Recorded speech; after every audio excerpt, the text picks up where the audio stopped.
សួស្តីបងប្អូនអ្នកគ្នាជំរាបសួរបងប្អូនអ្នកគ្នាអ្នកដែលបាត់ផេកទាំងអស់គ្នាហើយអ្នកដែលមិនទាន់បាត់ផេកហើយថ្ងៃនេះផងដែរខ្ញុំនឹងមកបកស្រាយឬក៏មកប្រាប់បងប្អូនអ្នកគ្នាមកដាស់តឿនបងប្អូនអ្នកគ្នាតែកុំចុច link ផ្ដេសផ្ដាស់បងប្អូនអ្នកគ្នាមិនបានថាខ្ញុំចុច link ផ្ដេសផ្ដាស់មិនបងប្អូនអ្នកគ្នាអូបឥឡូវឧទាហរណ៍ថាមាន page មួយគេដាក់រូប Facebook ហើយគេកំពុងគេមក mention យើងហើយគេផ្ញើ link ឲ្យយើងនៅក្នុង mention ហ្នឹងបន្ទាប់មកយើងក៏ចុច link ហ្នឹងពិចារណាការទៅលើអ្នកដែលមាន Facebook កំពុងតែមានបញ្ហា Facebook កំពុង error គឺត្រូវប៉ាន់របស់គាត់ហើយអ្នកដែលកំពុងតែ search up រលុយអត់ចេះទេតែរលុយបានហើយចង់ search up ទៅខុសគេអាចយក page យើងបានអូខេអញ្ចឹងបងប្អូនអ្នកនេះត្រូវតែចំណាំថាពេលដែលគេផ្ញើ link ប្រភេទខាងលើនឹងមកគឺ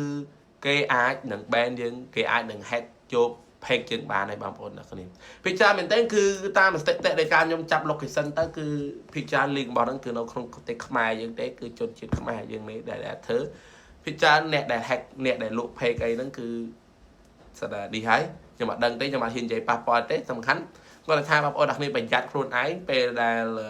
គេផ្ញើ link ចឹងមកបងប្អូនអ្នកគ្នាកុំចុចកុំពេញឲ្យ ban វាចោលទៅហើយមួយទៀតបើសិនជាបងប្អូនអ្នកគ្នា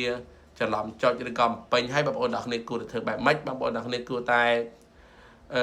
check ទៅមើល device ថានៅក្នុង device Facebook យើងហ្នឹងមាន device ណាខ្លះហើយបងប្អូនអ្នកគ្នាគួរតែដូរលេខកូដដាក់ 2FF មកគឺរួចរាល់ហើយតែបងប្អូនអ្នកគ្នាបើសិនជាបងប្អូនអ្នកគ្នាអត់យល់អីអាច comment សួរនៅក្នុងបានតែបងប្អូនអ្នកគ្នាកុំចុច link បែបហ្នឹងឲ្យសោះព្រោះអីអាចធ្វើឲ្យពួកគាត់ហ្នឹងអាចយក page របស់យើងបានអូខេអរគុណបងប្អូនអ្នកគ្នាជម្រាបលាបាយបាយជួបគ្នានៅវីដេអូក្រោយទៀត